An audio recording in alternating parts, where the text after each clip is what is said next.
There is no white genocide. White people are hugely privileged, and that is our failure. I spoke to some matriculants from Hanover Park, I think about 10 days ago, and I actually got tearful when I said to them that I apologize on behalf of my generation that we haven't done more to dismantle the long tentacles of apartheid. To the 50 Afrikaners who fled to the US, calling themselves refugees, you are not refugees. You are just a case study of white flight dressed up as martyrdom. You're not escaping violence, you're escaping equality. South Africa didn't chase you away. You ran. Yes, South Africa is one of the most violent countries in the world.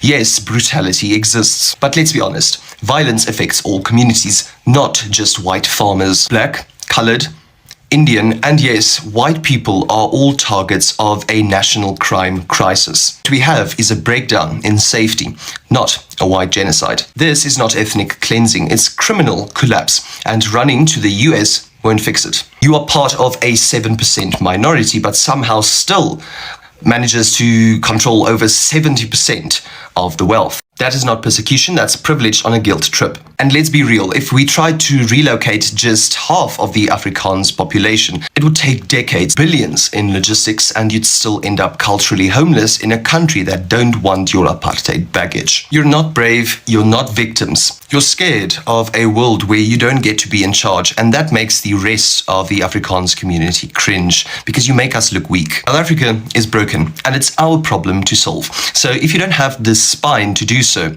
stay gone. The Trump administration is expected to receive the first group of white Afrikaner refugees in the U.S. tomorrow. In a statement, the U.S. State Department says the white Afrikaner refugees are victims of unjust racial discrimination. Meanwhile, South Africa's Department of International Relations and Cooperation has reiterated that the discrimination claims against white Afrikaners are unfounded. This group of white Afrikaners are at the OR Tambo International Airport, where they are expected to catch a commercial flight to the United States. They're expected to land at the Dallas International Airport in Washington tomorrow morning, local time in the U.S. South African government have dismissed unfounded allegations that the white Afrikaners are being targeted for persecution and discriminatory laws in South Africa. Last week, the South African Deputy Minister of International Relations and Cooperation, WHlTES, spoke to his U.S. counterpart on this matter. Pretoria was frank in refuting allegations that it's marginalizing the white Afrikaners in the country. The president has shown support for South African refugees that are coming to the United States next week. Can you talk about what these refugees are fleeing and why this is a priority for the administration? Well, the president has actually signed an executive order on that matter. My office can get it back to you, Michael. But this group in South Africa has faced racial persecution. In fact, the government there has vowed to take away their farmland that they own. And so the president has talked significantly about this. As for further details on refugee claims and asylum claims, I would defer you to the State Department. Deeply and morally wrong-headed and repulsive. These are the descendants of the people who created the most diabolical system of white supremacy in human history, apartheid. They're not directly responsible for it, but it was a system that actually moved black people off of the arable land. So they inherited the land that the black people had to give up. It was called forced removal. It was something called a Bantustan policy, where they moved black people out of the cities and farmlands into these remote areas with non-arable land. I mean, it was just one of the most worst processes ever. But what has happened in this strange, bizarre world we're living in is that the Afrikaners have become the darling of these right-wing, white supremacist movements around the world. Trump amazingly called it a genocide, one of the worst lies I've ever heard him say. There's just been a small handful of farmers that have been killed over the past 10 years. No land has actually been expropriated. Especially with media from the United States like Jordan Peterson and I saw Ben Shapiro, who the apartheid government, had a close relationship with apartheid, with the apartheid state of Israel. So that's just very coincidental. But yeah, I think it's a publicity stunt. Do you think it has some sort of muscle though? I think it does, because that's why Trump is bringing all these these tariffs. These tariffs in Africa, Yeah. based on that. So, I don't like that argument because Trump imposed tariffs on every country around the world, not just on South Africa. So unless you have EFF radicals in China and in Vietnam, I don't see that argument working because Trump imposed tariffs as a spite to the whole world. So Trump doesn't care about South Africa. He doesn't care about white people. He cares about creating the narrative that he does for political gain. And that's my view. I've never liked what Trump is doing. And I don't even think Trump could point to South Africa on a global map or spell Afrikaans or Boere. White guilt is becoming useless, and not because the past doesn't matter, but because feeling bad has become a substitute for not doing good. Yes, poor white South Africans are tired of being told how privileged they are. And rightfully so. You can't feed your children on colonial shame. But here's the truth. Acknowledging a crime is not the same as accepting blame. The system was rigged. It favored whiteness. That is a fact, not a feeling. But, of course, if your take is guilt and not cooperation, then you've missed the point entirely. Because today's black and white poor have more in common than the politicians keeping them there. Ladies and gentlemen, this isn't a call for revenge. This is a call for repair. Black South Africans aren't asking for superiority, just equality. But to the historically privileged, equality feels like oppression. And until we admit that and work together, we're just trading chains for fences. Can black and white South Africans ever be united if the land and the wealth is not shared? Political freedom in 1994 was not liberation. It was a deal, a compromise. Black South Africans got the vote, but white capital kept the bank, the land, and the mines. Today, 10% of the population own 90% of the wealth. We call it democracy, but the poor are still trapped in shacks, on poisoned land, and in broken schools. The most potent weapon in the hand of the oppressor is the mind of the oppressed. Steve Biko. Been taught that equality is chaos, that asking for the land is too much. Yet, Stellenbosch thrives while the Eastern Cape dies. The suburbs are armed and the townships are hungry. That is not peace, that is a ceasefire. Ladies and gentlemen, until every South African has land, until every South African eats, until the domestic worker's child and the CEO's child get the same education, there is no unity and there is no nation. Talk about rainbow nation lies when the color still bleeds unequal. The United States says it is the start of a larger relocation effort for white South Africans, which it claims are being persecuted because of their race. Now, the South African government has dismissed the U.S. government's allegations as completely false. And in other news developments, Ukraine's President Volodymyr Zelensky has given a cautious response to Russian President Vladimir Putin's offer of direct peace talks. But to talk to us more about some of these developments, we're joined virtually now by a researcher at the Thabo Mbeki School of Public and International Affairs at UNISA, Advocate Sipho Mantula. Advocate Mantula, good to have you with us here on Morning Live. Welcome. All right, we seem to have just lost that connection to Advocate Mantula, working to get it back. But of course, so much happening. We heard earlier with our correspondent, Trent Murray, in that crossing to Tel Aviv this morning, what the latest is. The U.S. President Donald Trump, he is embarking on an official trip to the Middle East and, of course, visiting 3 countries, but will not, of course, be visiting Israel during this particular visit. But also, of course, later this week, there is expectation of direct talks between the Ukrainian President Volodymyr Zelensky and his Russian counterpart, Vladimir Putin, in Turkey. But it remains to be seen, because Zelensky has indicated that he most certainly will be there in attendance. And the question now is to see whether the Russian President Vladimir Putin will attend these talks in Turkey. We know when Donald Trump came to office, he was very clear and determined to end that war between Russia and Ukraine. And it has taken a bit longer than I suppose he anticipated he would to actually bring an end to this war. But Is this the moment? Will they be able to broker a truce in Turkey this week? And of course, we remain to see what happens there. And then, of course, also the trade wars that erupted post the Trump administration's entry into the White House. And we will also update you on what the latest is there between the United States and China and how that is likely to impact the global economic sphere. But I believe we do have Advocate Sipho Mantula back. Advocate Mantula, good morning and welcome to Morning Live. Good morning, my sister Jambo Africa, to the viewers of Morning Live on this Africa Month. Apologies, I don't know, maybe the Americans who are pleasing us to go live on visuals. Now, and I want to start on that point, Advocate Mantula.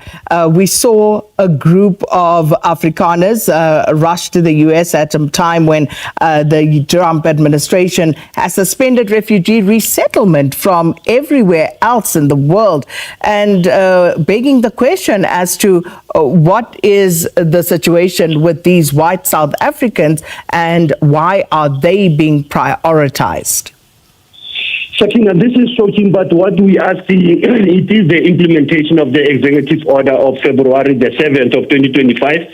And you will recall the rebuttal by the President Ramaphosa during the SONA, that all the allegations that have been raised by the U.S. on having a certain privilege to a certain class and a certain race, on certain issues, Sakina, that we know that there have been issues of the question of the land reform debate, the issues around crime and the killings, but they are not founded. But as you look, South Africa has acceded to more than 3 international instruments when we are talking about refugees.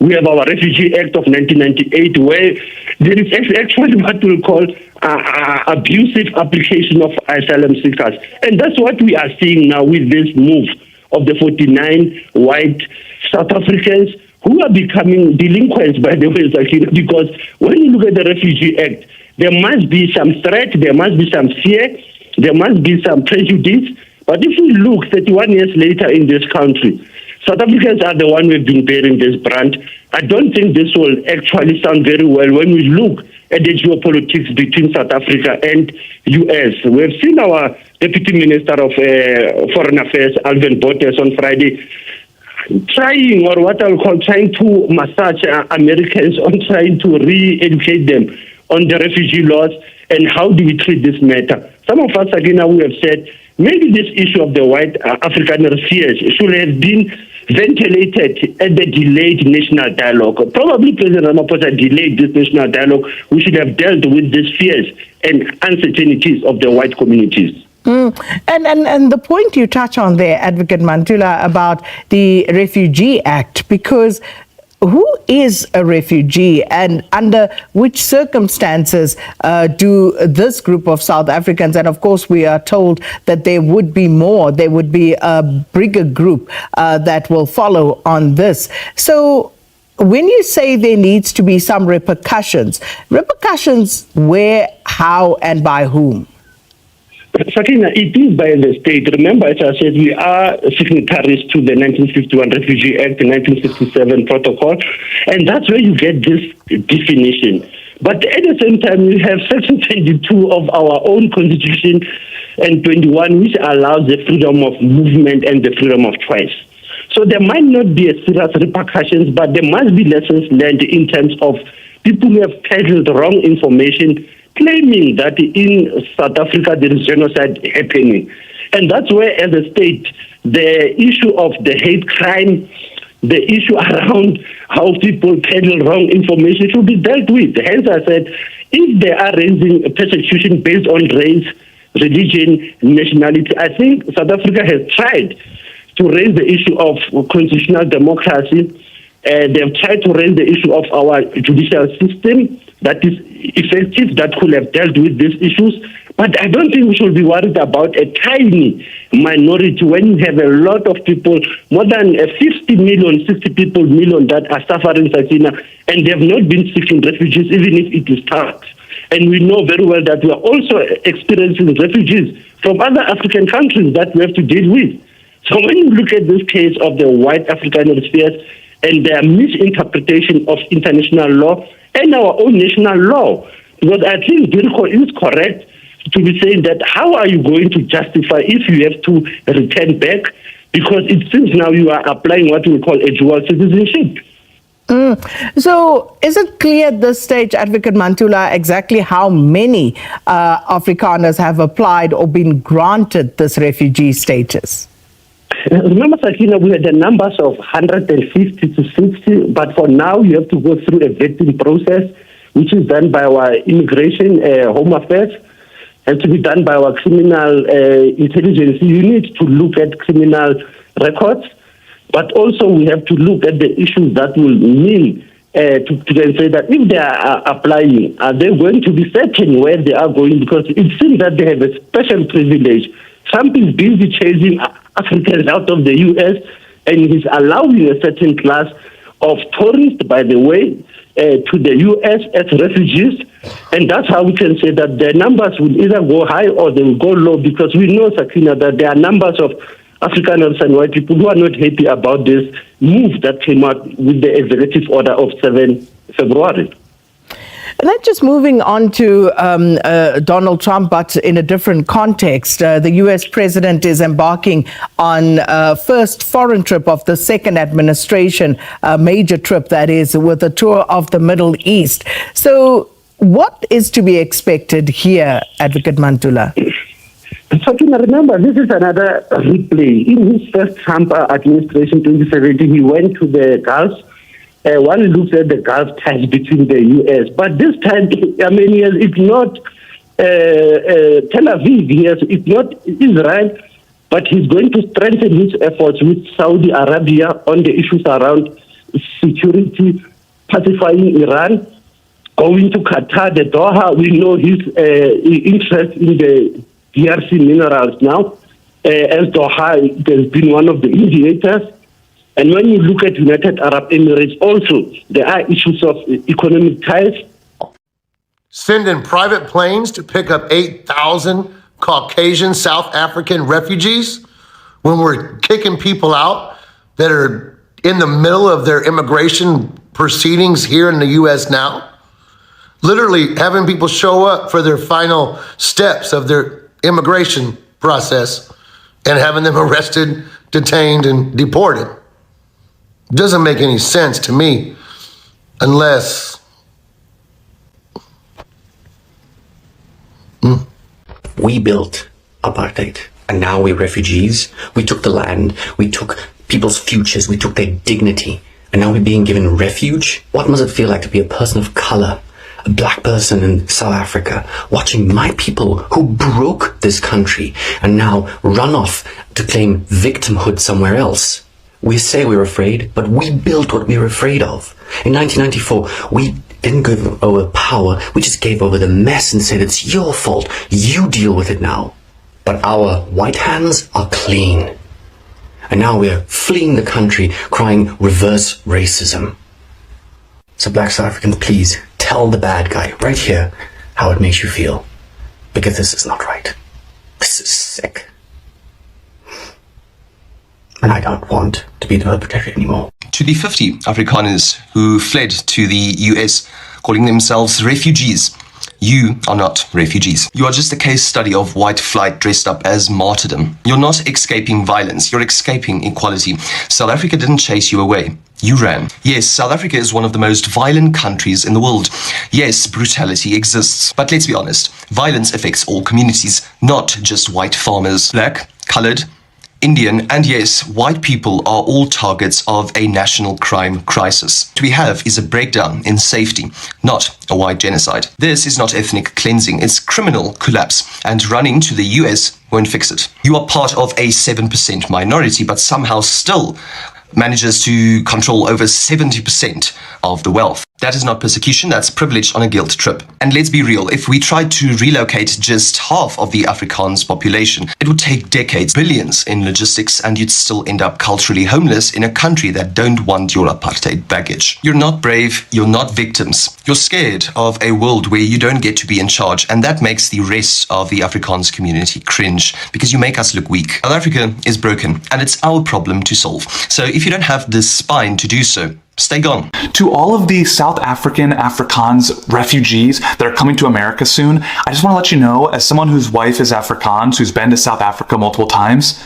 you're going to have a bad time. There's no white genocide happening in South Africa. You have crime that's happening as a result of racism-fueled generational economic inequality, the same thing that's happening in America. We're just a couple decades ahead of you on the unchecked capitalism timeline. But I have good news for you. You don't have to worry about the cheap exploited labor rising up against you anymore, because now that you're in America, you'll get to be the cheap exploited labor. If you were middle class or upper middle class in South Africa and you come to America, you're poor now.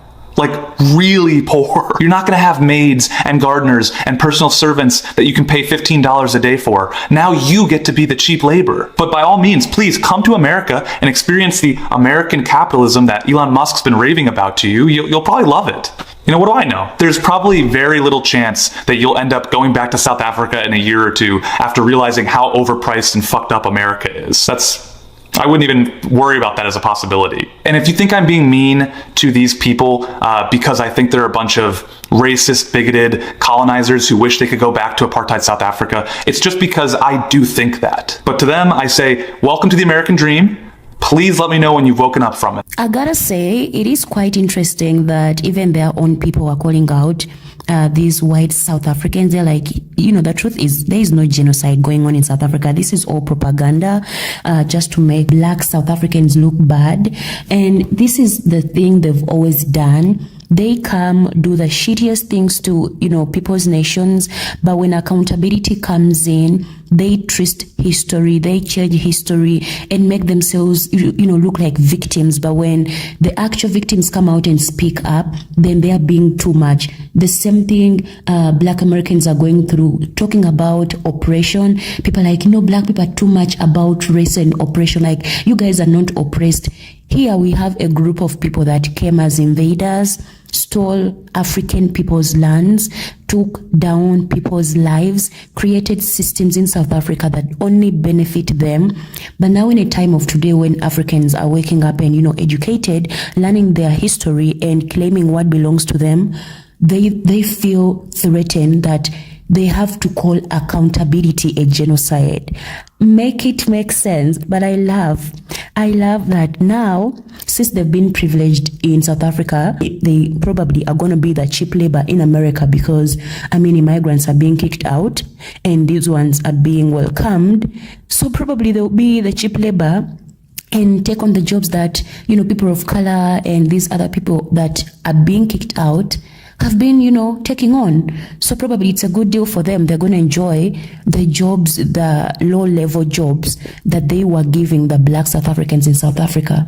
It kind of makes sense. It really makes sense. But also, in a surprising turn of events, the Trump administration has welcomed 59 white South Africans refugees into the United States, citing alleged racial discrimination in their homeland. This move has sparked a wave of reaction across America, raising questions about immigration policies and racial dynamics. On May 12, 2025, the first group of white South Africans, primarily Afrikaners, arrived in the US under a new refugee resettlement program announced by President Donald Trump. The administration claimed these individuals face racial discrimination and violence in South Africa, a claim that has been met with skepticism both domestically and internationally. Critics argue that this policy highlights a double standard in the US immigration system. While the administration has imposed strict restrictions on refugees from countries like Afghanistan and Sudan, it has made exceptions for white South Africans. This has led to accusations of racial biases and hypocrisy. The South African government has refuted claims of systemic racism against Afrikaners, stating that land reform policies aim to address historical inequalities. President Cyrilramaphosa's administration has criticized the US move as politically motivated and based on misinformation. Interestingly, the arrival of this white South African refugee has not been universally welcomed by the white Americans. Some expressed concern over job competition and cultural differences, revealing underlying tensions and challenging assumptions about racial solidarity. This situation underscores the complexity of race, identity, and immigration in America. It prompts a deeper examination of how policies are shaped and whom they benefit, urging a conversation about fairness and consistency in addressing global humanitarian needs. The debate over the Trump administration decision to admit white South African refugees continues to unfold. Thank you for watching, and bye for now.